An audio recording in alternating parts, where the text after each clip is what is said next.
What's going on, everybody? Welcome back to The Big Thing. It is, of course, UAP Tuesday.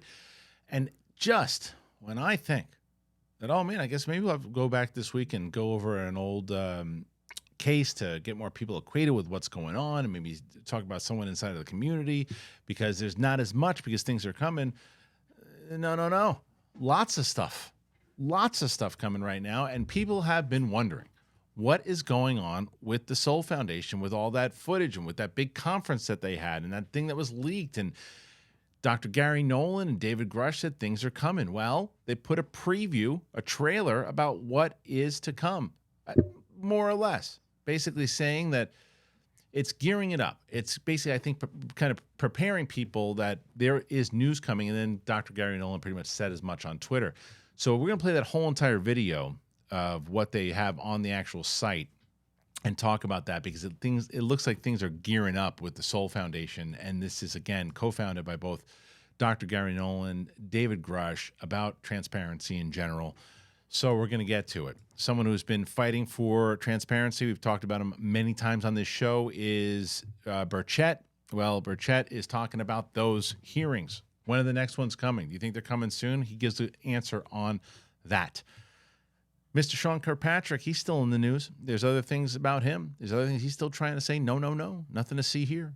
And there's a lot of people who are talking about him and saying, why is he doing this? Why is he continuing doing this? What's behind all of this? Well, we'll get into that.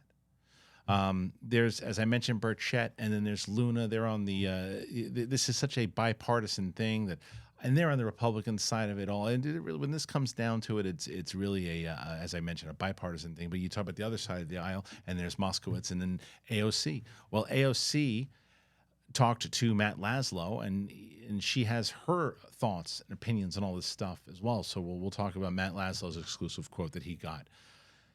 I spoke about Garry Nolan. Well, Garry Nolan said something about Neil Degrasse Tyson that was, let's say, not flattering. And we'll go over that. So that's a lot of stuff. That's a lot of stuff. And I have some footage and other things of particular ones that people have sent me, and we'll go through that towards the end of the show if we get to it. But it's me and Mark Reilly. It's UAP Tuesday. If you're brand new to the channel and you've never been here before, every Tuesday we're bringing in so many new people. And what I ask you, if you found this show, you hit that button. You hit the subscribe button. We're trying to get to 200,000 faster than we got to 100. And one of the reasons that we're getting there right now, we're approaching 124,000. That's because you have come here. You want to have the conversation. You want to hear just regular people talking about this thing and asking questions the same way you are. But you want to be in here every single week doing it and talking about it because things keep breaking. News like the Soul Foundation and news about this thing, it's going to keep happening, but you got to be part of the conversation. So today, all we ask you, hit that button, subscribe to the channel, and be part of it. Apple Podcasts, Spotify, anywhere podcasts are found. It's UAP Tuesday. It's me. It's Mark Reilly. Let's get to it. Here we go.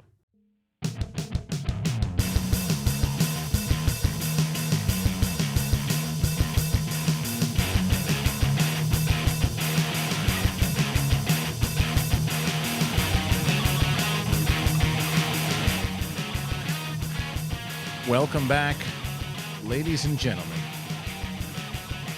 to UAP Tuesday. It's the big thing. There's flooding happening in Los Angeles. Mark Reilly was supposed to be in studio today, but it doesn't matter because I got him here anyway. There he is, Mark Reilly. Happy to be here in the monsoon that is LA. It's insane how crazy it is right now. It's insane. I can't believe it. Yeah. It was like Seattle weather for like the last 24 hours. It just didn't stop. It's like pounding. I watched a guy try to just walk in a crosswalk when I was running an errand earlier. The guy gave up pissed because there was a river. It was crazy. That he had to leap over. Yeah. It was insane. I was walking my dog last night. You just hear... Oh, yeah. I can't walk the dogs without getting soaked. But that's whatever. That's whatever. Can you believe the amount of news that I sent you today? I know. It's crazy, right? I spent a good hour going through it. Yeah. Just associating myself with all of it, and fascinating. It's good stuff. It's really good stuff. And I got to give, before I even get into the topics, I got to give a shout out as you guys, if you've been watching the show and you're starting to get acquainted a little bit more with the cast and crew that we have here. You'll notice on 2 of our episodes, and one of the most viewed one, Pavel, who has come on and been, he has been really good as far as he's got interviews, he's got exclusive interviews he's going to do for us, but he's been a panelist for us, and he's helping me on the profile series that's probably going to debut next week, by the way, where I'm going to do a little profile series of people inside of the community, probably every Tuesday, not in the morning, probably later on in the afternoon, so it doesn't eat up this show. But Pavel helped me write those, but he's also helping out with a lot of the news stuff because he knows what's going on. So he sent me a bunch of stuff to take a look at. We did. So I'm going to put a link to Pavel's channel down there. So go and check him out. So Reilly, the first thing, we were talking about the Soul Foundation, and I think on one of those episodes, I think it was me, you, and Peter, and they had that leaked photo of what the Soul Foundation. It was right after the Schumer bill had they knew the Schumer bill was going to get gutted. They knew it wasn't. Grusch had said as much when he was on Rogan and all these things too. So they knew it. They were prepared. And at this conference, that's when that picture leaked that they were of the disclosure plan that they had mapped out, essentially kind of taking back the power. And that this trailer kind of says similar to where this is what the goal of the Soul Foundation is, about putting the power back in the people's hands. Yeah. It's exciting to finally get that trailer, so to speak, just to kind of get a little bit of here we are, their announcement to the world, so to speak, and that transparency was what really stood out to me. What we always say, it's like we want to get it out there. We want to, exactly what you said, to give the power back to the people. What is out there? Let's get to it. Let's get something going, and that's what this Soul Foundation appears to be doing. It is, and it's once again founded by David Grusch, Dr. Garry Nolan. So here's what I'm going to do. I'm going to actually play the entire trailer, which is like 6 minutes long, but I think that it is worth watching for you guys to see, because then you can visit the website also, and I'll put the website in the link to the description as well. But I think there's a lot more, and we'll talk after we show the trailer. We'll discuss kind of what the trailer says and the things, the information, the who's who that's there. But then we're going to show a little tweet that Dr. Garry Nolan followed it up with. So here is the trailer. Take a watch, especially if you're kind of brand new to this whole thing. And I think it'll blow your mind overall as you're starting to learn like the players of the game. So here is the trailer for the Soul Foundation of what they just put up on their website, and then we'll talk about it on the other side.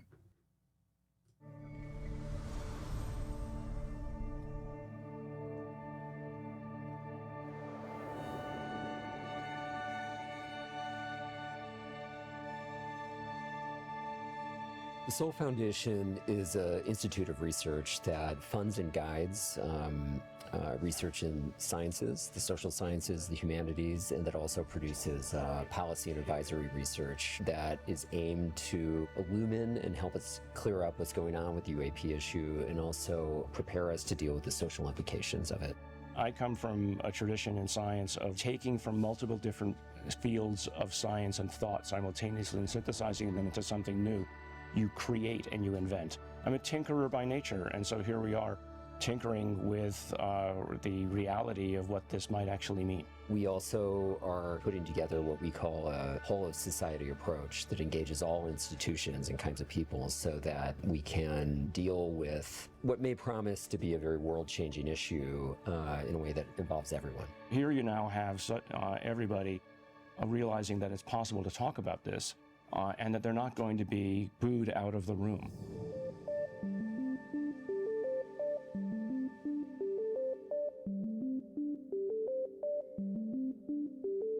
Welcome to California. Welcome to Stanford. The objective here is to legitimize and professionalize, and then to seek from you your ideas. We know from our private life that finding a partner provides a meaning to our existence. The same holds for finding a partner in outer space. Suddenly, the universe will not appear to be lonely. A lot of individuals who previously thought that they were alone in their thought or their belief system suddenly finding that they had many other individuals with whom they could speak. And so now the networks are forming, and we hope that this will catalyze an opportunity for others to basically step forward instead of us or along with us. Not sure I'm aware of any sort of think tank organizations in recent years at the level of Soul. I mean, in terms of the people that they have attracted to the organization, not just the founders, but people associated with it, the people here at this conference. I've been going to conferences for 22 years, and I've never been to one at the level of this one. So I think it's really unique. Everyone here in the audience has kind of praised it as the best event they've seen on this. And they've told us that everyone who needs to be here is here speaking, and that the audience is composed of just as many important people. This is why we have the Soul Foundation. We need to basically create a parallel track of research and independent discoveries that aren't necessarily dependent on the U.S. government to provide us all the answers. Before the space program, people felt that we couldn't even go into space, that human beings were tied to the Earth. Now we have over 500 people have actually flown in orbit, okay? And so it's not something that's unthinkable anymore. It's something people do.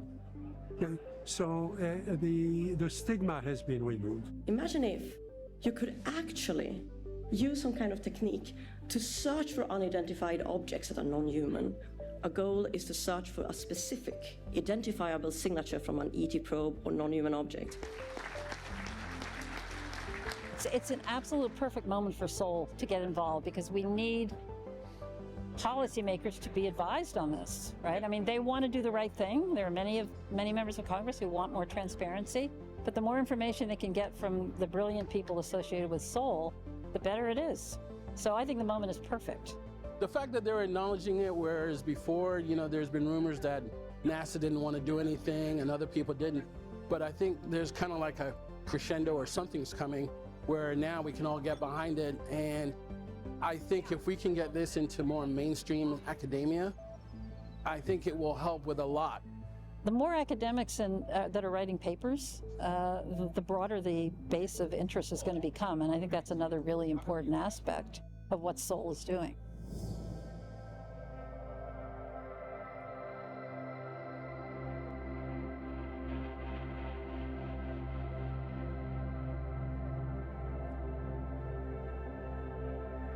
What one learns when one gets in this field is that you end up with more collaborators, more supporters, and more offers of help than you would get if you were working on something conventional. What they're really just trying to do is foster a coalition of the willing to properly identify what's going on. I think there's been other groups that have done this, but not at the scale of which Soul is trying to do this. The Soul Foundation is something that we've all been dreaming for a long time, and I think it's the appropriate way to call attention to the problem and to gather the energy that we're going to need to go forward.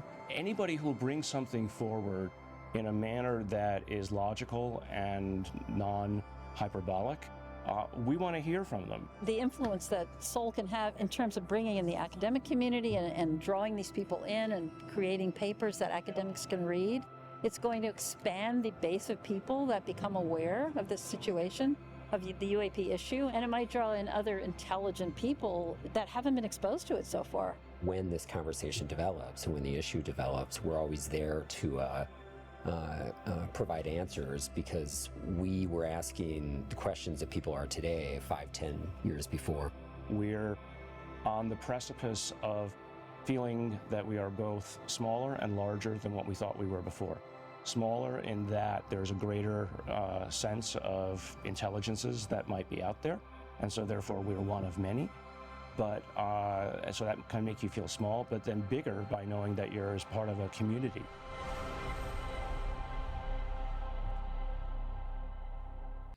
All right, Reilly. So that's kind of make you feel like hopeful in so many different ways, right? Because it's almost like a union for these people, the believers.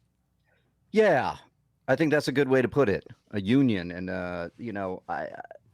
it's like one thing they said that I loved, and it was like, at one point we thought that we would never go to space.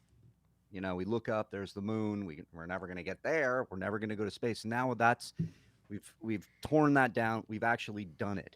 And what they're saying is that, hey, we're now saying the same kind of thing here. There might be more out there. There Right. might be not necessarily extraterrestrial, but there is something, and we are together. And in that statement, they also kind of said that the stigma is getting broken down, and that is the big thing Yeah. for me. That is one of the biggest things, is the stigma causes so many people not to, want to Sure. say that they want to know more, or they feel alone. And that's a big theme throughout the whole trailer here, was you're not alone anymore. Well, that's the stigma is definitely broken down in a certain aspect. It's still there though, but what they also address, it is, and what yeah. they've also addressed though inside of that, is that it's starting to be more and more of these revelations, more and more people who are starting to understand more and ask questions. And I think one of the look, something as simple and small as like our show, right? Right. You can see that there are a lot of people in here that are just here. There's some people who are like, I see comments of people who are like, I've been following this thing for 25, 30 years. There's other people who are like, I just started asking questions. I just want to know what's going on. And that brings forward, like, that's kind of what they said at the end. There's this, like, it shows like that. I thought Dr. Garry Nolan at the end brought it up really well, that you're part of this bigger thing. And that is what it is about, these asking these questions and asking what this is, but looking at and as we start doing this more, and we start, and as we've mentioned, where we are starting to learn the names, and we're starting to see these recognizable faces, and as you see Avi Loeb and Leslie Kane and Kane, Garry Nolan, and then of course David Grusch is speaking. There's all these different people who are out there talking. You're learning all these people, but you're also, like, as they said, Dr. Jacques Vallée, and you're talking about all of these things that you can see that they're all in awe. They're all in awe that this has been, because they've been fighting this fight for so long, and wanting to get information for so long, and being laughed out the door for so long, that finally they have this place of, like, it's like the Avengers of UAP. You know what I mean? It's like this whole, it's like they have Avengers Tower now, to where they're sitting there and they're having these conversations. And this is the question I ask you, and we'll get to Nolan's tweet in a second, but they've been trying, because this conference happened late last year. And because this is what we talked about it when they had it, and then there was that leaked photo. But then we're like, well, what's going to come out of it? And then there was all this. They kept asking Nolan, "What's going on? What's going on?" He's like, "We're editing stuff. We're putting stuff together. Things are coming. Things are coming." And this is very similar. You and I have been in the movie space for so long. It's like when a studio drops a poster for something, then right afterwards is the trailer, right? Now, this is like the opposite, right? This is not the opposite, but just like a forward step. Like, the trailer comes first. What the hell comes next? Is, I guess, my question. The movie, right? Yeah. What's the movie? What's the movie? What is the movie? That's what I'm asking. Yeah. What's the movie? I don't know. I can't even I mean, I think they're prepping. It feels like they're prepping their introduction to the world for people that, like us, and do these small shows, and people that follow along to this.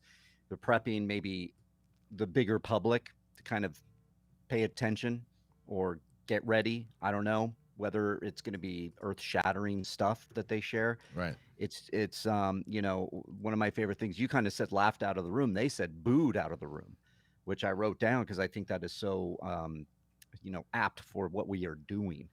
A lot of people are like, okay, and you do it in a way that I've adopted now. Is like, right. This is, but it's finding a place, a community, that there are more people out there. You said it too, like, I've been following this for 25 years. I always reference my sighting, my experience that I had with the UAP, and just kind of just always being like, that was a funny story to tell. But then when that the videos of the Tic Tac and the New York Times article came out, that really just made me go, whoa. This changes a lot now, and I feel a lot more comfortable coming out and talking about this without getting booed out of the room. Yeah, I totally agree, because I think that's where we stand. Where it's like I had our friend DJ Woolridge on the show recently, like last week, and I said, I'm just looking forward to the day when you're gonna go, hey, wait a minute, maybe this maybe I got to pull back on all the skeptical questions because it's starting to make more sense. I'm waiting for that day. And is he still like, nah, it's not going to happen? Of course. What was his course. reaction to well, it? not. I don't think it's going to happen. He's just more so like he just, DJ. He feels that there's an answer for everything unless there's not. And so, I think I think people like him are very important to all of this also, because I don't think you should just blindly believe everything. I think you should listen to things. You should ask questions, and but you also shouldn't blindly just say no to everything. But if you have the information behind it, then you ask questions. And there were some things he said on the show the other day when I had him on, and he was just talking about how he was mentioning, the light speed and the possibilities of things of how travel. And I said, but that also, to me, I don't think that that's happening either. And that's actually another topic on the show today with the interdimensional stuff and those types of things. But anyway, there's a lot to come out of here. And the other one was this tweet that came out from the Soul Foundation. I want to read it, and it says, and they're posting it's just basically them posting the actual clip from part of the trailer, but it says, here's a clip from our short film, including the Soul Foundation, which was captured during the inaugural Soul Foundation initiative, Research and Policy in November. You can watch the full short at the Soul Foundation, and then full videos from the conference talks will be online soon. So they're talking about the full conference talks are going to be online. That's what we're looking. So soon, I guess that's the movie, right? I'm going to also say this, that I want to show the whole trailer, but if for some reason there's like a copyright thing I don't know if they want it out there too, but I want to share it with the audience. If they don't, you can go visit it. So if you don't see it, it's because we had to take it down. But if you did see it, it's because I wanted to show it. They're cool with us showing it, because I think it's important for everyone to see it anyway. I think that's more what this is about anyway. They want eyes on it. So right. But the overall the message there to me was that these the speeches are going to come soon. That's the stuff that we're going to be covering for probably like 2-hour shows once those things come out. Yeah, and I wonder what's within those speeches. Yeah. They're going to layer in some more information that is going to, make news in our circles, not the mainstream media. Of course, they're not going to. No, not for a while. They're going to keep covering the rain for 24 hours. Right.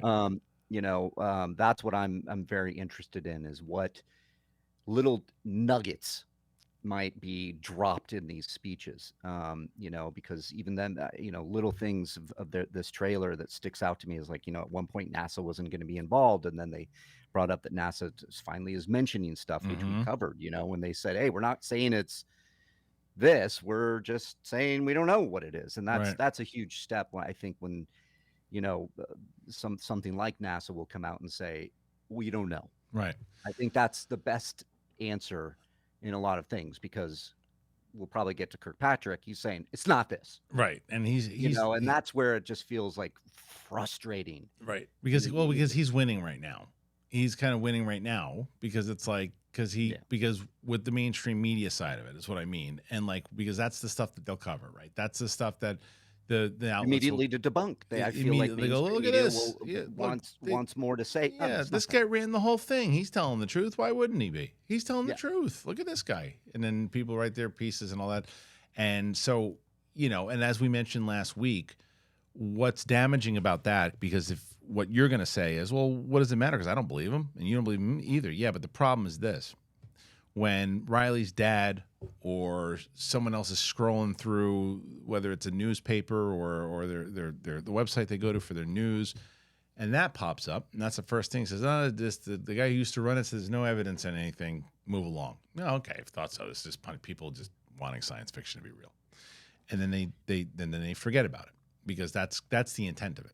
That's the overall intent of it. That's what's dangerous about it. So yeah, we will talk about a little bit more about what the articles that were written about him. But what I also thought was really cool about that video that they showed with at the Soul Foundation was just the other thing that Garry Nolan said, where he's like, look, if people have like legit stuff, it's not hyperbole and all these things, like, we'll listen. We want to listen. We want to get to the answers. And it does make me wonder, because there are, and you and I both listen to Weaponized, we both I think very highly of the work that both George Knapp and Jeremy Corbell are doing.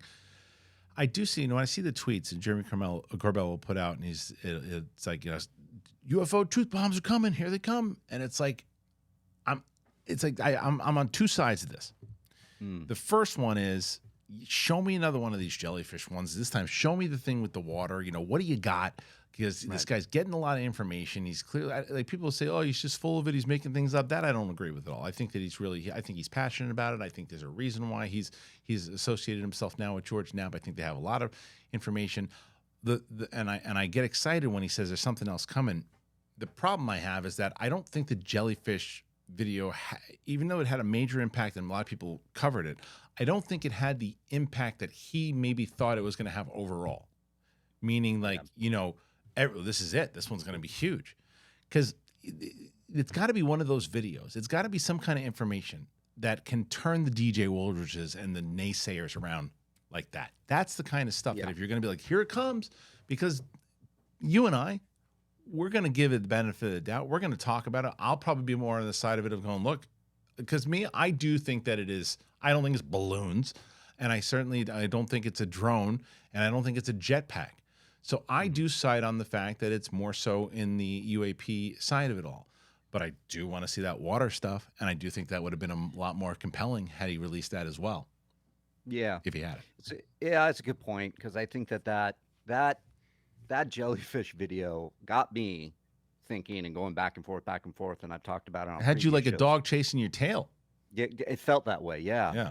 But it brought out a lot of people that just kind of immediately debunked it, and here's why. And now I am very much going to listen to all sides. And, so I remember watching a video of a guy that was military that said he was on the base and this is balloons, and here's why. And then there was another guy that's a smudge on the camera, or another one that's like, that's bird poop, or whatever the hell that was, which I don't buy for a second. Or somebody saying it's balloons and here's why. And I feel like the debunkers or the skeptics go right to debunking the thing. Right. And that became more of the story than the actual UAP itself, and trying to move the conversation forward to where there was so much noise and so many back and forths that it just kind of died out without much of a it was like a reveal. It will be forever in the conversation now, in the same way that the Tic Tac is, and like it's part of it now. It's like, and the jellyfish one, like, so those it had an impact that way, right? But it didn't have an impact of going, see, look, there's stuff out there, because still grainy footage. It's still, you can't really tell what it is. It's weird, but you can't. It's not definitive. So there are these things, and like I said, it's got it. This type of stuff that comes out now, the full disclosure stuff. When you're talking full disclosure, the full disclosure stuff has to be able to change the mind of the people that are in the people who comment on these videos, going like, there was some guy last week, sorry guys, there's nothing flying around in the skies, and it's like, okay, there's nothing flying around in the skies. Okay, sure. And you are. I mean, without having conversation, back and forth, debate, healthy conversation, right?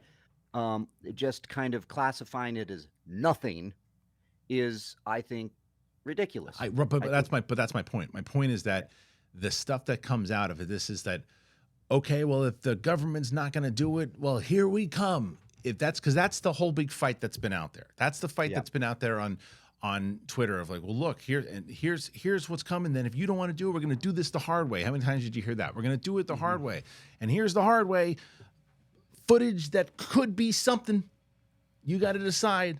Is it balloons? If you can make an argument that it's balloons, that's not a good full disclosure thing yet. It's cool. I think it's a freaking UAP. I do, but it's got to be stuff that gets the naysayers, the people you said that, well, that's ridiculous. But you've got to be able to get those commenters to go, look, I'm going to be honest with you.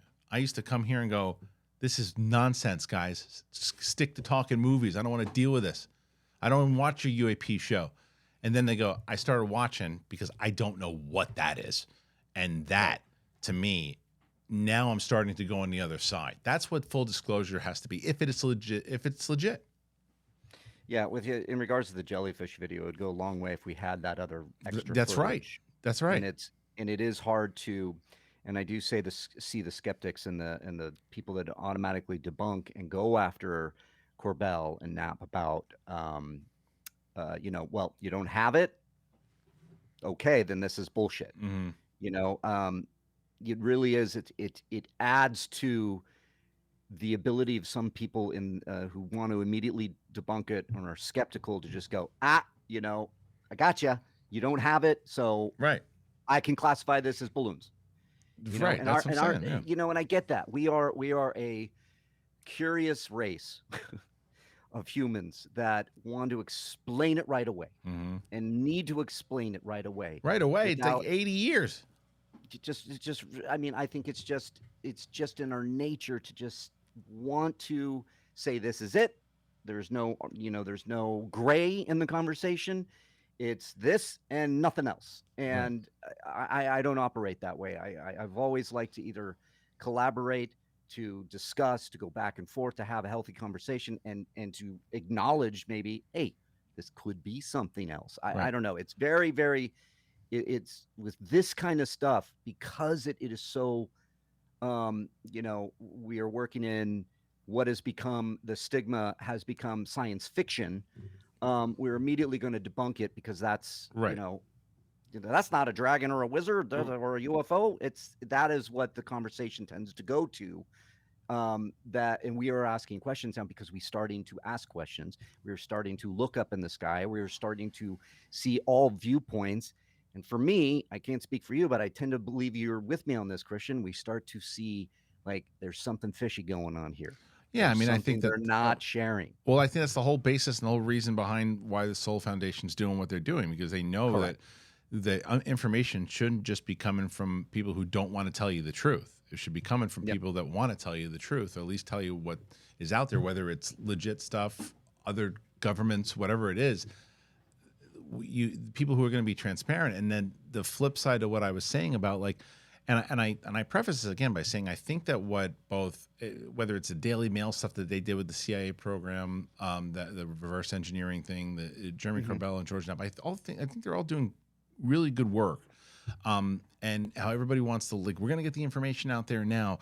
But I will say, I think that what the Soul Foundation is doing, if you believe in that, that leaked photo was, that the gradual information, right? The gradual information of what they're saying eventually will come out, and whatever the people who are out there are going to be talking the conferences and each speech about, well, look, we're going to gradually do this and release information this particular way, and this is what this foundation is going to be. I think that is the right way to go about it, especially if they're going to be dumping any real information.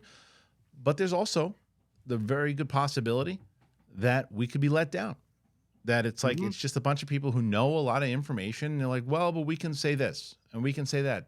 We know that we've found this before, but we can't really show you, or we can't do this because of this. That kind of stuff is never really going to move the needle. It's just going to have like the what if conversations like forever. But groundbreaking, standing there saying, look at this.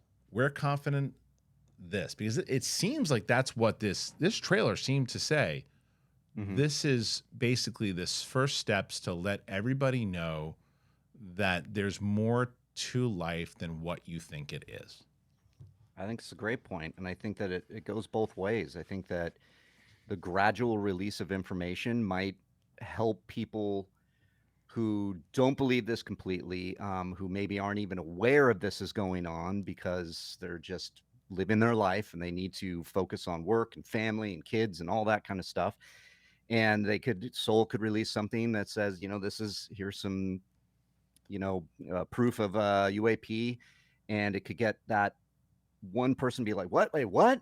And that could be shocking or whatever. But then I also think the other way it can go is to gradually release this information for debunkers that are immediately wanting to debunk it.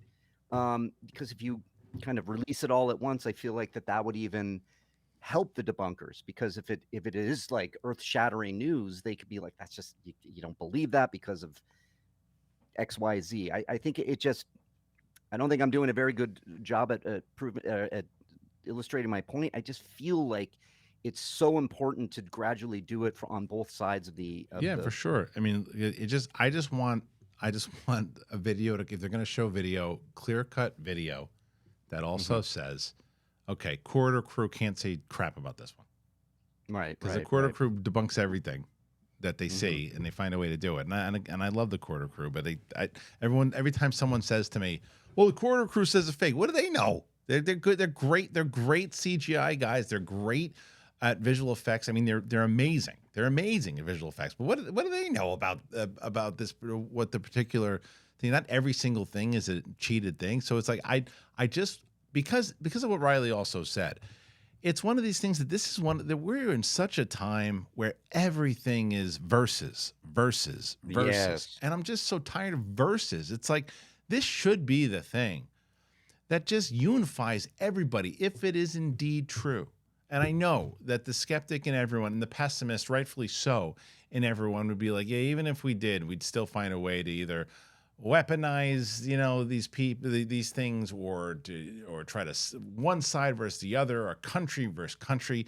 You just hope you have like this optimism that you just hope that with the way that the world is that this could, if indeed does prove to be like it's bigger. Let's work together. That's the thing. I want to be around for that if that happens. You know what I mean? There was a message in there, and that was kind of being kind to one another throughout this process, which really hit me in a way that is just like, that is my absolute worldview before anything. It's just be kind to people, because we are in a versus state. We are, red versus blue in most cases in our politics, where if you find out that, if you're a Democrat or you're a Republican or whatever, you're immediately kind of conditioned to hate that other person, no matter what side you're on. And that is just, we are not going to get anything done that way. Right. But being kind is such an important thing that's the first step. And then to listen and to just take, if that person is saying, I believe this, then give that person the benefit of the doubt, maybe. Yeah. Why do you believe that? Ask a question. Why do you believe that? Agreed. Don't just boo you out of the room and say you're crazy. Well, I think that's changing. Not going to get us anywhere. I think that's it. I mean, it's changing in one way. People who are paying attention to it and asking questions, it's changing. But people who are just still in the old school way of thinking, hopefully this changes things. But I ask you guys, what do you think about this video? Do you think that this is the start of more information? Do you think that the Soul Foundation will start to administer change? Do you think that that'll actually happen? Or do you think it's kind of like, great effort, guys, but there ain't nothing happening until the government says you guys can know now? What do you think? I really want to know your thoughts. Please comment. It is very, very important to do so. Before I move on, as I've mentioned many times over, the reason we're able to do this show is from our wonderful sponsors. I want to tell you guys about both AG1, and we got a brand new sponsor, Robinhood. Let's tell you about both of them right now. All right, guys, let's talk about AG1. You guys know I love AG1. If you've been listening to my show, you've heard me talk about them, and I've been drinking them for about 2 years now, and I love it. Never been a vitamins guy. I've told you that. I take it all one shot, AG1. I put it in a water bottle. I shake it up. I'm good to go. I recommend AG1 to my friends. I recommend AG1 to my family. Everybody. AG1 is a team of doctors and scientists. It is tested for 950 contaminants and NSF certified for sport. It is formulated based on the latest science and maintains high quality standards. You guys know they've been with us for a while because you guys know too. You've all been checking them out, and everybody who's been signing up to AG1 says the same thing. It's changed your energy. It's changed how you approach things in the day. You're smiling more. You're running around the place, and you're sleeping better. I know. AG1 is the supplement that I trust to provide the support my body needs daily, and that's why they've been a partner for so long. If you want to take ownership of your health, it starts with AG1. Try AG1 and you get a free 1-year supply of vitamin D3, K2, and 5 free AG1 travel packs with your first purchase. Go to drinkag1.com/bigthing. drinkag1.com/bigthing. Check it out. I'll tell you about Robinhood. This is a new one. So Did you guys know that even if you have a 401k for retirement, that you can still have an IRA? Robinhood has the only IRA that gives you a 3% boost on every dollar you contribute when you subscribe on Robinhood Gold. But get this, now through April 30th, Robinhood is even boosting every single dollar you transfer in from other retirement accounts with a 3% match. And that's right, no cap on the 3% match. Robinhood Gold gets you the most for your retirement thanks to their IRA with a 3% match. This offer is good through April 30th. Get started at robinhood.com/boost. Subscription fees apply. And now for some legal info. Claims as of Q1 2024 validated by Radius Global Market Research. Investing involves risk, including loss. Limitations apply to IRAs and 401ks. 3% match requires Robinhood Gold for 1 year from the date of first 3% match. Must keep Robinhood IRA for 5 years. 3% matching on transfers is subject to specific terms and conditions. Robinhood IRA available to U.S. customers in good standing. Robinhood Financial is a registered broker-dealer. All right, thank you to our friends over at AG1 and Robinhood. Appreciate it. And as I mentioned to you before we went to break, that if you are able to, you have the means to, you can support the show and support yourselves by getting one of our wonderful sponsors today. Please do so. The links are in the description. This whole thing so far has been about transparency. This whole thing has been about trying to get the information out there. And as I mentioned before we went to the break there about how maybe it's government going, hey, we'll get you the information. And one of the people in the government that's trying to do so is Tim Burchett. And he's been out there kind of fighting the fight. He's been asked, he's looked kind of down the last couple times he's been asked about this stuff. But in this interview, Reilly seems a little bit more hopeful. Mm-hmm. So I'm going to play this interview when they asked him about the hearings. So here's the interview. This is from Skyfire News posted this. Congressman Tim Burchett gives an update on upcoming UFO field hearings. The source is from Matt Beal Limitless. Here is the interview. Are we going to have some more hearings? Yes, sir. The process, we can do these field hearings. Me and Luna and Moskowitz and a few others can go out, and there's a bunch of guys on there, and I'm sorry, I'm not saying all their names, but and they're good folks, man, both parties.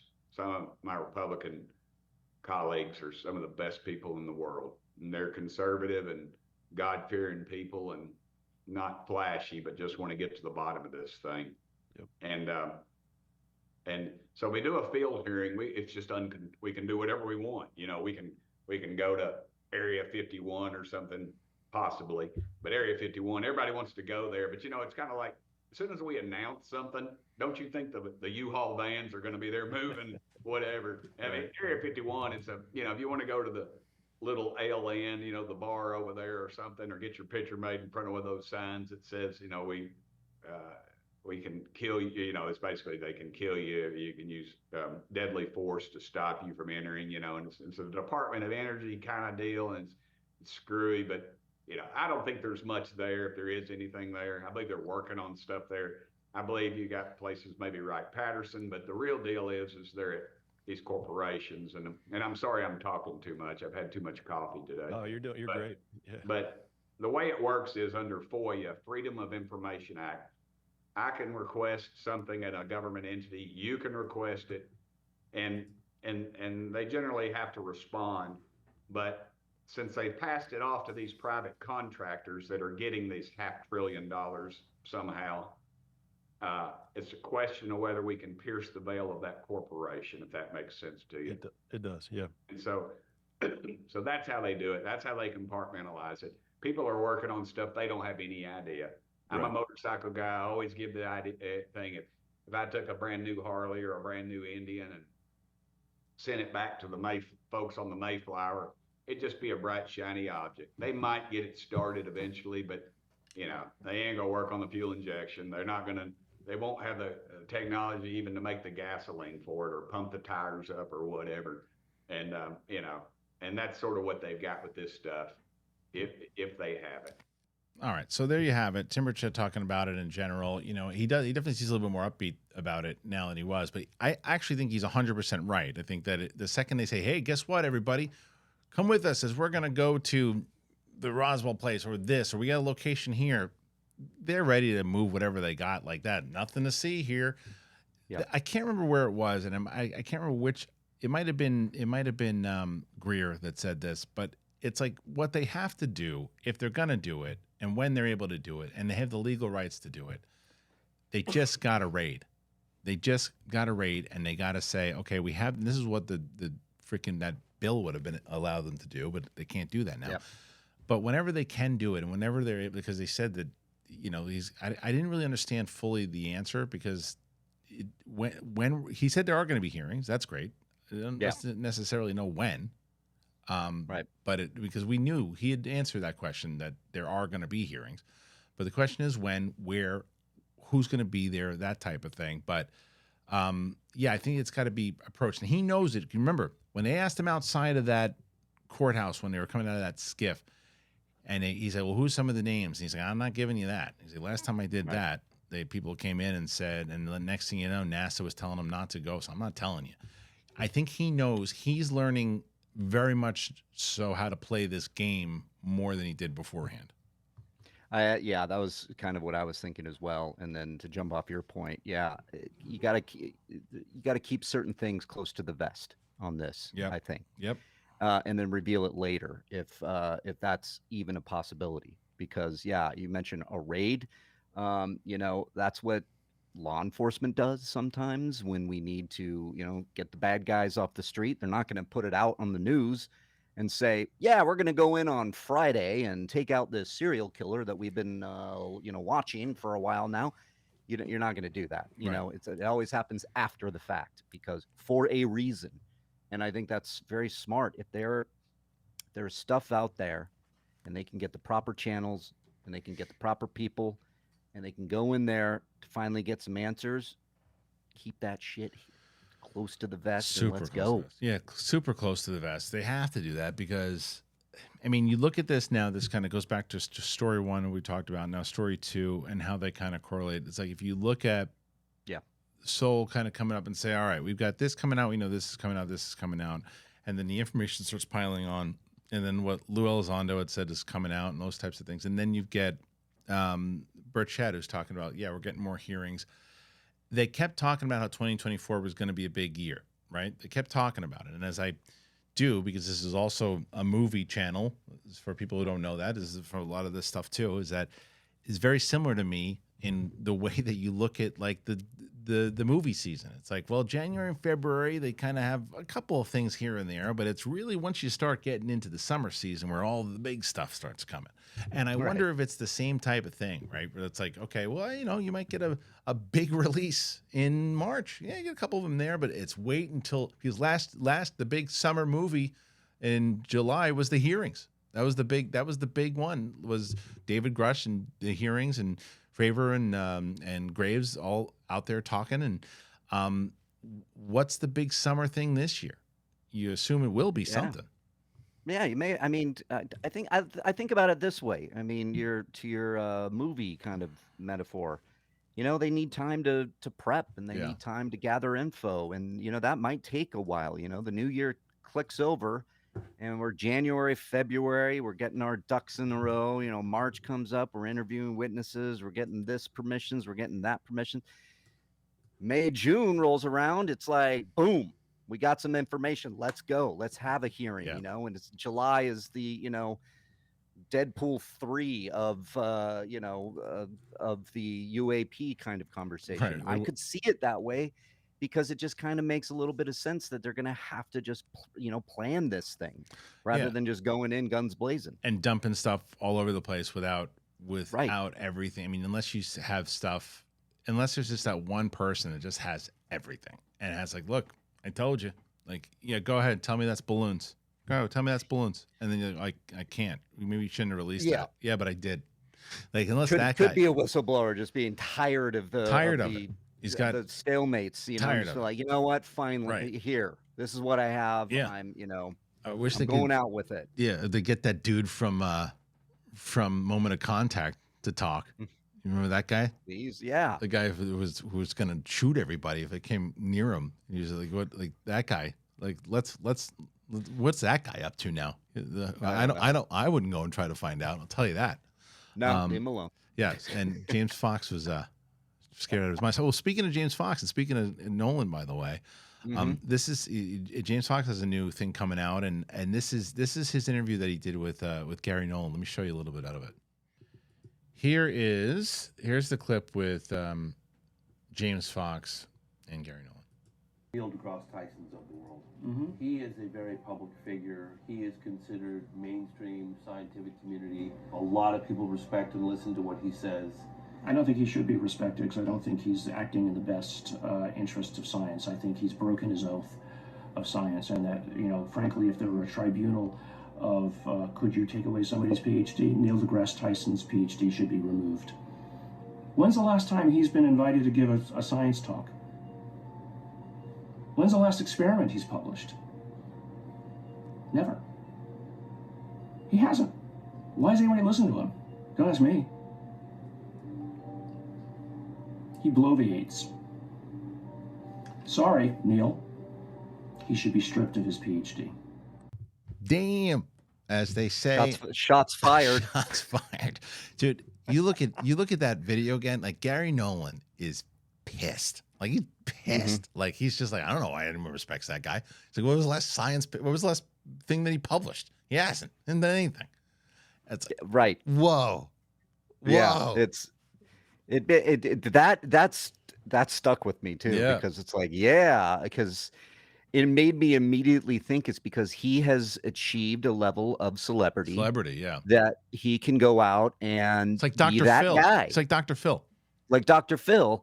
And he happens to just go out all the time and just bursting balloons left and right, because he has an air about him that I've noticed over time that it's not that I don't respect the guy, but I've just watched him kind of devolve into more of a celebrity than an actual person of knowledge, scientist, physicist, what have you, because he just is kind of like, oh, he is now making the rounds. Yeah. And there is a level of kind of, it's like, okay, all right. So you're a celebrity. Okay. I get it. And now, how much for each, talking appearance.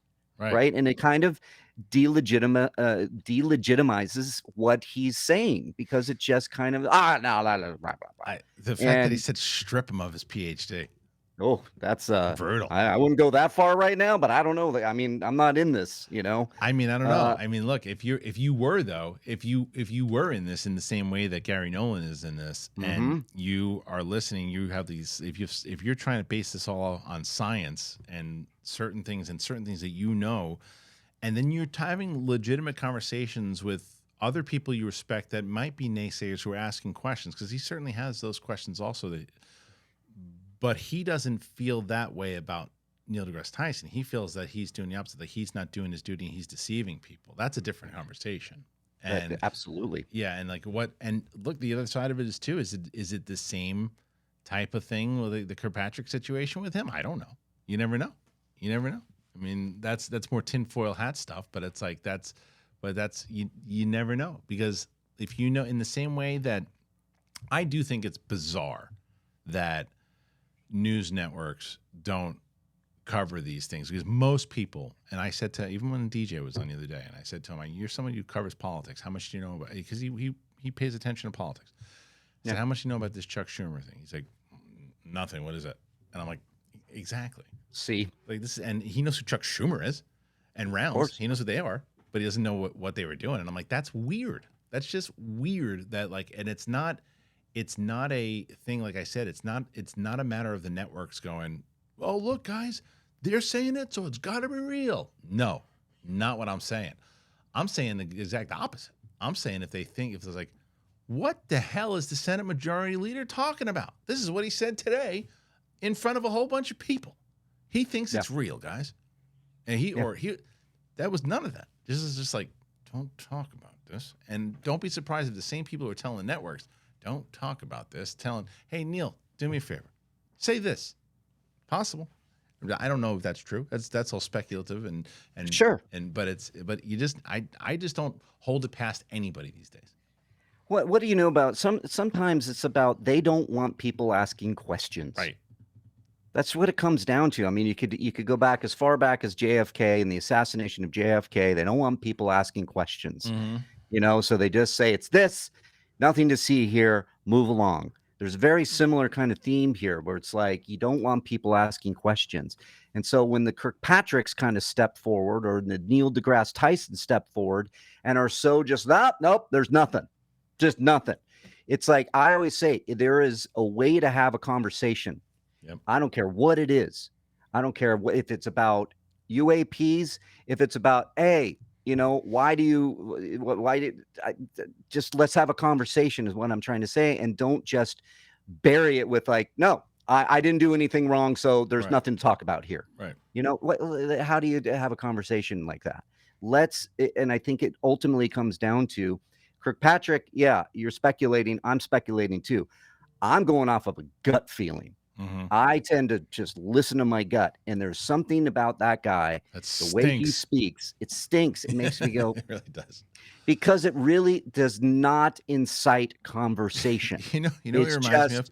Nothing. I'll tell you, because you'll get this reference because you have a niece, and I have 2 children. He reminds me of Duke Weselton from Frozen. I got that. Yeah. Yeah. He really does. It's all right, Weaselton. It's Weselton. Yeah. He reminds me. It's Kirkpatrick. Yeah. Totally Duke Weselton. Anyway. All right. So what say you guys about this so far?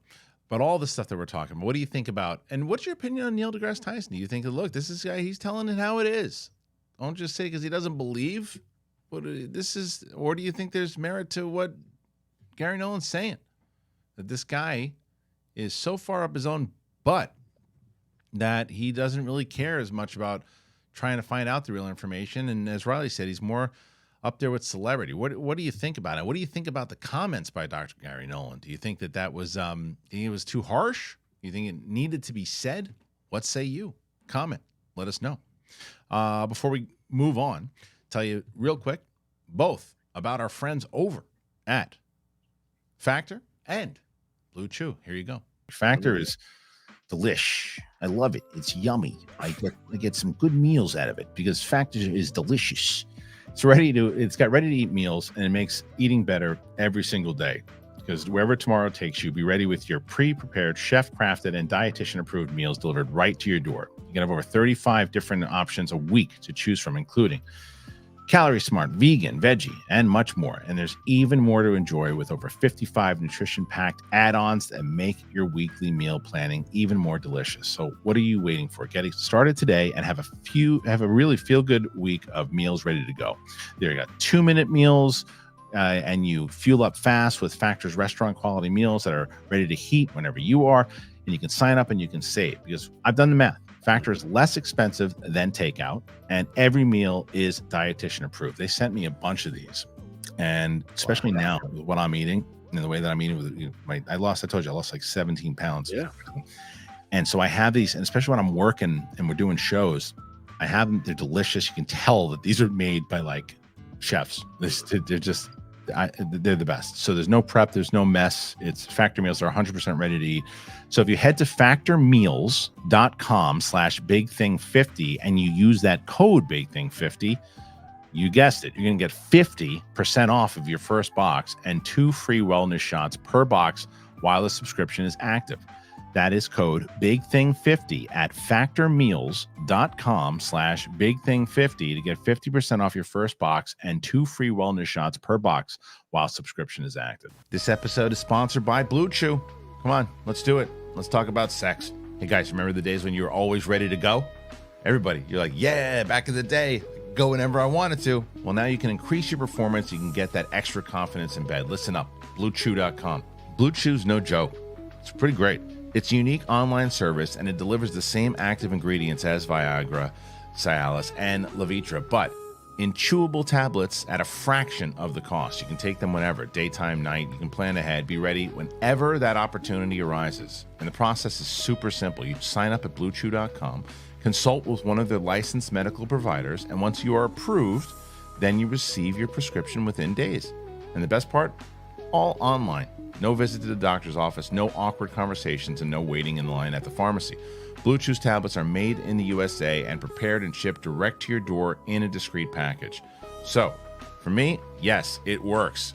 And the thing is, you know, I didn't think I needed it, but hey, you try it for a month and you see, you love it. You could be missing out on the best sex of your life. I'm telling you. They always say first impressions are important. What about lasting impressions? Do it. Blue Chew wants to help you have better sex. They do. Discover your options at BlueChew.com. Chew it and do it. Love that.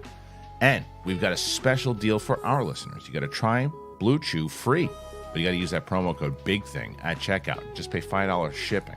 That's BlueChew.com. Promo code BIGTHING to receive your first month free. Yeah, did you hear that? Free. Visit BlueChew.com for more details and important safety information. And we got to thank Blue Chew for sponsoring the podcast. All right, thank you to our friends over at Blue Chew and Factor.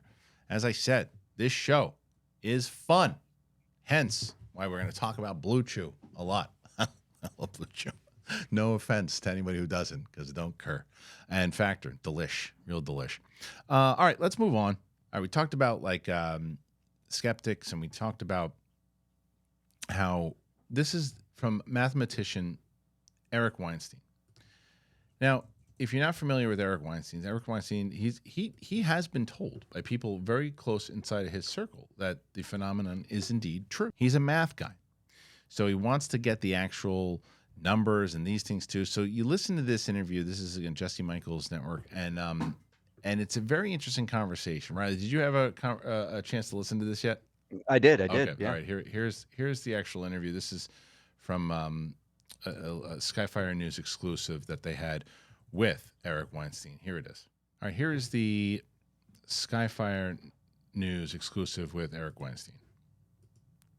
To having the right people in the room, you know, Dr. Kirkpatrick, that was with Arrow, the director, you know, he has a PhD in physics. Do you think he was the right guy for the job? And did you happen to read his op-ed in Scientific American?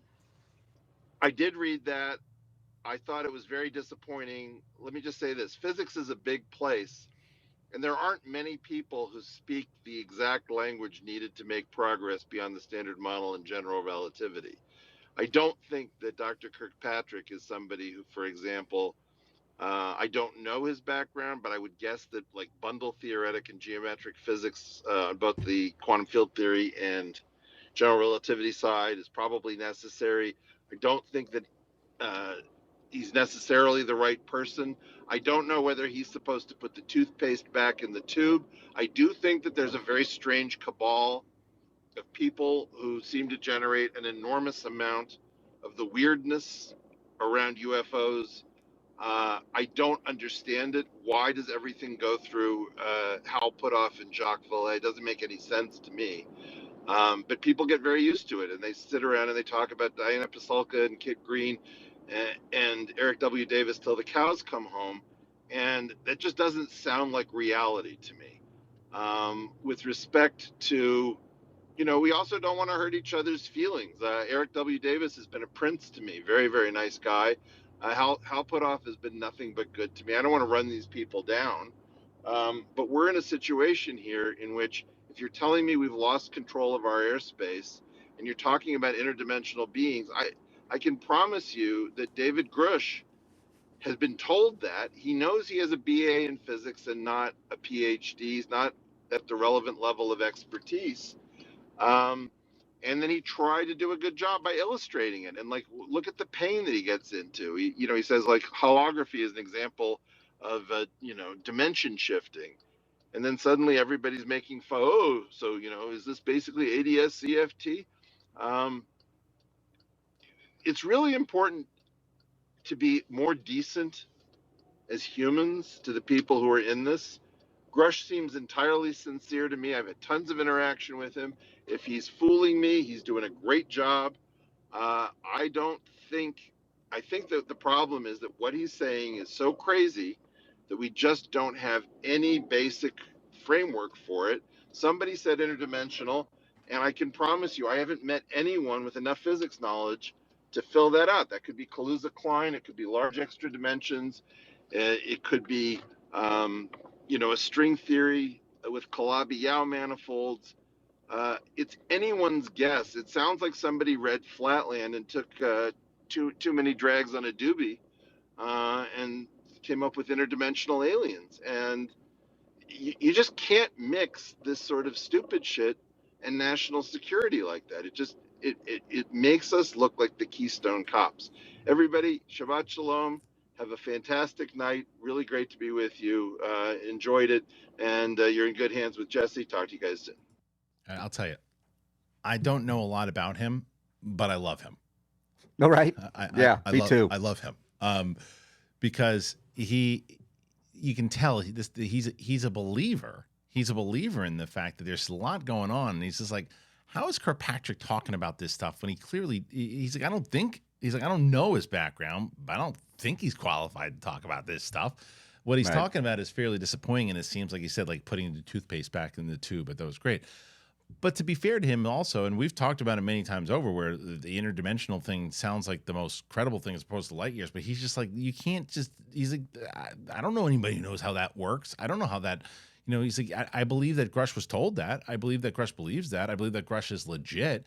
But I don't know how the hell are we talking about national security? Are we talking about interdimensional things? I think that's my point on the kind of conversation that you can have in this thing to make it seem like this is a guy that believes in it. This is a guy that's trying to pay attention to the actual mathematics and the science behind it and doesn't want to play into the, maybe potential science fiction of it all. He wants to, he's like, look, are we talking about national security and what these things are? And are we talking about theories of things going interdimensional? And we don't have any numbers on that. Right. He says we look like the Keystone Cops when we do that. Yeah. Yeah. He's like, when you're telling me we've lost control of our airspace and then interdimensional beings, it's like, whoa, we got off track here. Right. Because, and look, we go in there, we like to dive into those rabbit holes. I do as well. Sure. I do especially. But we are talking about just simply, we have to remind ourselves to go back to the most simple thing here. It's like, what is up there? What is flying around to get NASA and other people in our government and to declassify some of the videos, to get Jimmy Graves to come out and say, I saw this. I have one of my guys pass 30 yards from me while we were flying. What is it? Right. Like, those are the questions and then again, it goes to a previous point I made on this very show today, Kristian, and that is like, we want to classify it immediately. We want to answer the question immediately. And we can travel down a rabbit hole before we even know it. Go, well, about this with flying by this interdimensional beings. That might not be. No, I think yes, I want to believe that. And sometimes if there's science to it, great. But I do think that, as I say how much I like what he was saying, I still think there's more to that. I do think there's more to it because I believe that. I would much rather believe. I much rather have an easier time believing that it's that than this equipment that can go from light years away for thousands of years back and forth.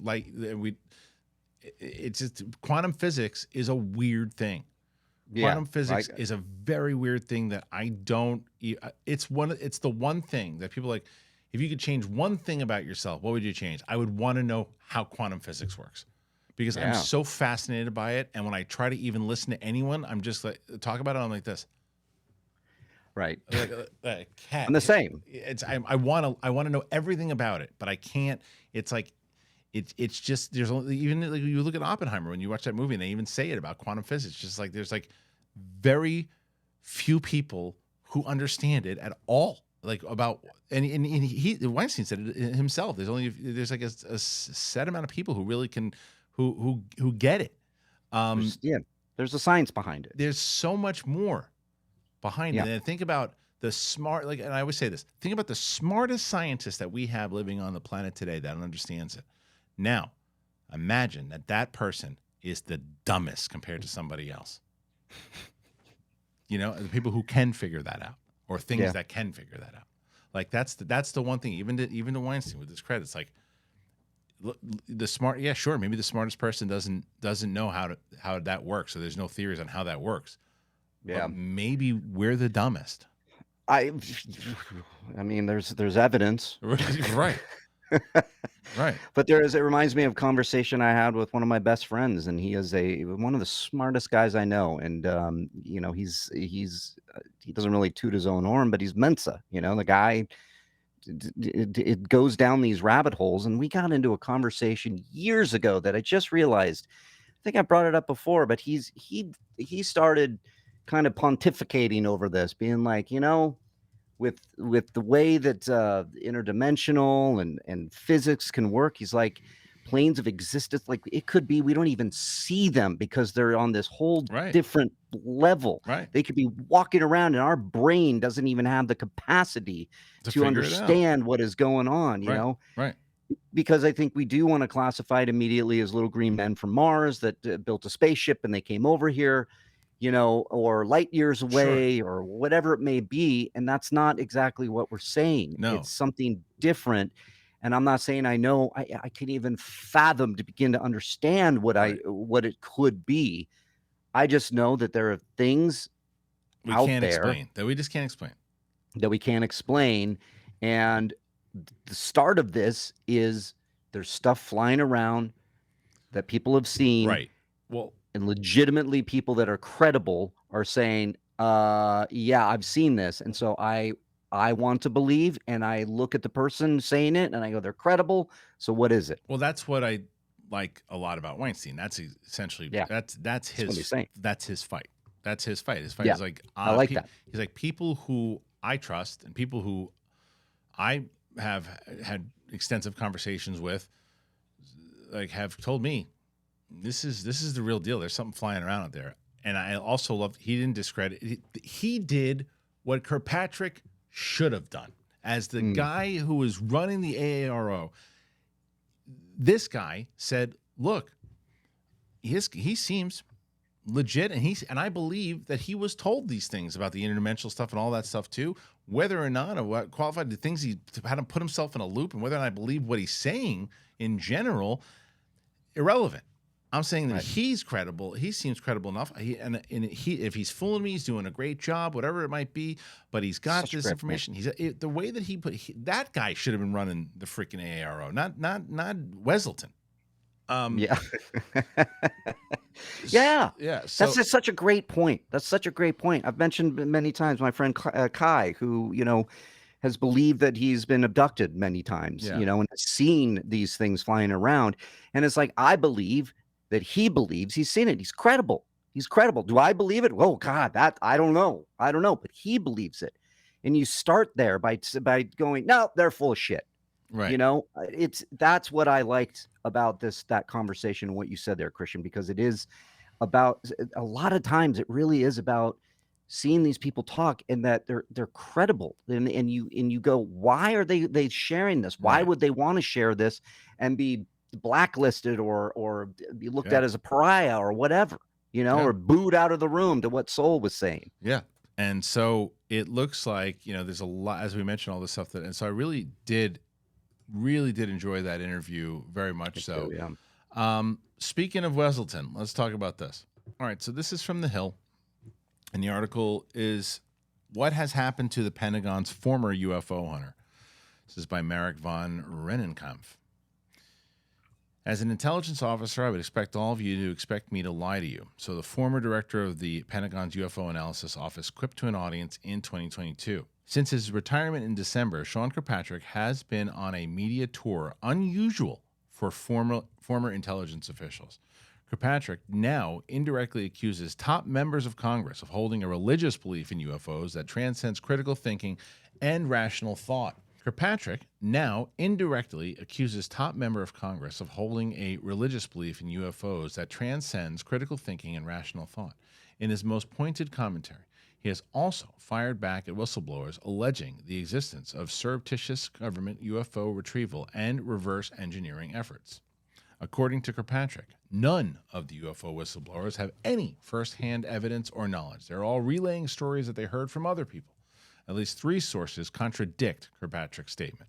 First, Marco Rubio, vice chairman of the Senate Intelligence Committee, has said that multiple whistleblowers with first-hand knowledge or first-hand claims of UFO retrieval and reverse engineering activities have spoken to Congress. Rubio also stated that the whistleblowers are saying to us what you've seen out there in the public record about legacy UFO programs. Most of the UFO whistleblowers have had very high clearances and high positions within our government. So you do ask yourself, what incentive would so many people with that kind of qualification, these are serious people, have to have come forward and made this up? Congress, it appears, referred at least some of these individuals to Kirkpatrick. According to Mike Gallagher, who sits on the House Intelligence Committee and chairs a key China-focused committee, new protections enacted by Congress resulted in all sorts of UFO whistleblowers coming out of the woodwork. In contrast to Kirkpatrick's denial that individuals have first-hand knowledge, Gallagher stated that witnesses are telling congressional investigators that they've been part of this or that UFO program, resulting in a variety of pretty intense conversations. Without naming him directly, Kirkpatrick saved his sharpest criticisms for UFO whistleblower David Grusch. Grusch, in further contradiction of Kirkpatrick's claims that no whistleblowers have first-hand knowledge of illicit UFO retrieval and reverse engineering activities, had testified under oath that he had the people with the first-hand knowledge provided a protected disclosure to the intelligence community inspector general. Grusch's statement, along with his claim of interviewing over 40 people over 4 years in an investigation of alleged UFO retrieval and reverse engineering efforts, could easily be disproven if false. Had Grusch lied to Congress, he would surely be facing legal penalties. Grusch's inquiry, it seems, was far more thorough than Kirkpatrick's. As Kirkpatrick described in his own words, the extent of his investigation of whistleblower claims amounting to asking the government's secret keepers if a certain illegal program existed. Kirkpatrick's approach, as astute observers have noted, is roughly akin to asking a mob boss if he's engaging in illegal activity and subsequently being satisfied with a no. But the honor system is never a viable method of investigating allegations of illegality. Moreover, Kirkpatrick claims that a small group of interconnected believers have hoodwinked Congress and the media into believing remarkable fantasies. Kirkpatrick's account is disputed by a credible source. In July, Senate Majority Leader Chuck Schumer announced extraordinary bipartisan legislation alleging that surreptitious government legacy programs are attempting to reverse engineer exotic UFOs of non-human origin. In stark contrast to Kirkpatrick's claim that a small group is driving recent UFO developments, Schumer stated that a vast web of UFO whistleblowers and witnesses informed the eyebrow-raising legislation. Moreover, in remarkable comments on the Senate floor, Schumer cited multiple credible sources to allege that elements of the U.S. government have illegally withheld UFO-related information from Congress. There's so much here. This is a long article, but it is beefy. It is beefy. And it's basically, what is this guy doing? What is he doing? So now Patrick appears to be injecting confusion about this well-known incident about the Tic Tac. He said, there's this company in Florida. They make these backyard lighting balloons. Some of them are Tic Tac shaped. When we were talking to the company, they're like, yeah, we lose them, and sometimes we find them again, but not. After calling the company, I found Kirkpatrick's statement to be implausible. The prospect of such high-end commercial lighting projects become untethered and simply floating away is remote, if not unheard of. There's so much of this, and it's just so much of it, Reilly. You mean to tell me this is where I'm going to go? The balloon. This is where I'm going to get pissed, Kristian. When I was like, it might be a balloon with the jellyfish. Like I'm sick of them being balloon. You mean to tell me that Tic Tac, when it was moving like this and keeping up with fighter jets, is a frickin' balloon? Right. Give me a break. Right, and it's give me a break. But it's the way, like, the guy's got an answer for everything, right? He's got an answer for everything. Plus the fact there's a few different things that stand out about Weaselton, and that's that when he's doing his this is the thing that they say up top that I think is very, very telling, and they're right.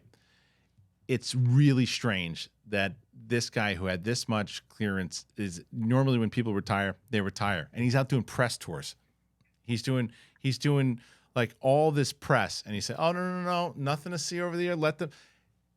If he was legit, look, I didn't see much when I was there, even if he's telling the truth or not telling the truth, but I wish him luck. Bye. Right. No, he is going out of his way to say, don't listen to them. They're a bunch of lunatics. They just want to believe this stuff. Don't listen to them. That Tic Tac thing that you guys all saw, that was a balloon that got away from the company. Just don't call them and ask them. And that's what happened. I called them and asked them. Yeah, it's very strange. It's almost like somebody got to him And so I made this. It feels like somebody said, "Hey, just here's some money." No, Shut up. Just tell no. people nothing to see here. No, he was put in place from the beginning, dude. Yeah, and it's a disinformation campaign. Yes, when he was doing that other thing I was going to say, when he was around whatever that conference was that he gave this thing, and there was when he kept looking over to this kind of representative that was with him and shadowing him the whole time, and every time he would say something, he looked over and she would and this was confirmed by people who were there. She'd give him the nod of what he could say and what he couldn't say, and it's like that something stinks. Yeah, and that's what it is. Something stinks. And it's like to just not have conversation about it, or to maybe look at both sides. Again, this is like to claim that the Tic Tac is just a balloon and sometimes we lose them. Right. No, I that is really hard to believe. That is very, very hard to believe. And for him to, like you said, I think it's a great point. This guy retired. So go sit in Florida, enjoy a Corona. Right. Why are you out there? I'm out. I don't want to deal with this anymore. About that. There's nothing to see here, nothing to see here, nothing to see here, nothing to see here. Right. That's fishy. Yeah, I'm gonna go post something on LinkedIn. It's Weselton. Why? Yeah, you shouldn't be on LinkedIn. You don't need your resume up there anymore, dude. You're retired. Go enjoy yourself. Something stinks. Something stinks. Okay. Last story here that I want to get to before we sign off, because it's a long one today, but it's like I said, there was a lot of stuff. It was fun. It's a good one. Matt Laszlo. Okay, so Matt Laszlo got an exclusive with AOC about this. As we talked about, there's so many. It's about as bipartisan stuff as you can get. Whether you get one side of the aisle, you got Burchett talking about it, and now AOC. AOC on David Grusch. The allegations of reprisal and culture is actually a primary concern. AOC is a leading voice on the House Oversight Committee. Last July, after questioning UFO whistleblower David Grusch, AOC exclusively told Ask a Poll the public hearing raised more questions, particularly around defense contracting and transparency from the Pentagon, than it answered.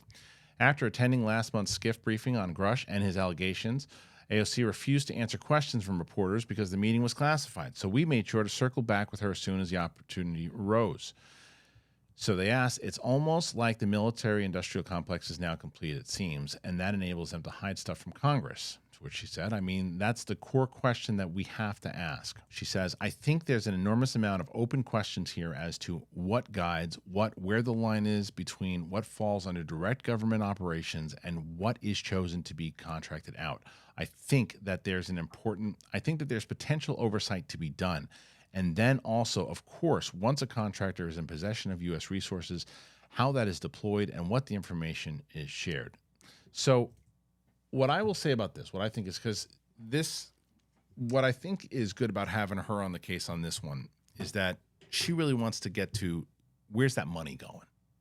Yeah. Where's that money going? Where's all this money? This is like this. They look and they've said this. There's trillions of dollars missing. Where is it? Where did it go? Where did all this money go? And you look at all these companies that potentially are allegedly funding the programs and how they're, the special interests and the way that there's illegal crap going on. We know it. And so that is why each person, if this actually does come to light, is going to have their own part in all of this. Yeah, follow the money. Yeah, that's right. Just follow the money. And, if it's, I don't know where it went, trillions of dollars. That's what... I can't remember. Our boy, Tennessee guy. Why can't I remember his name? Burchett.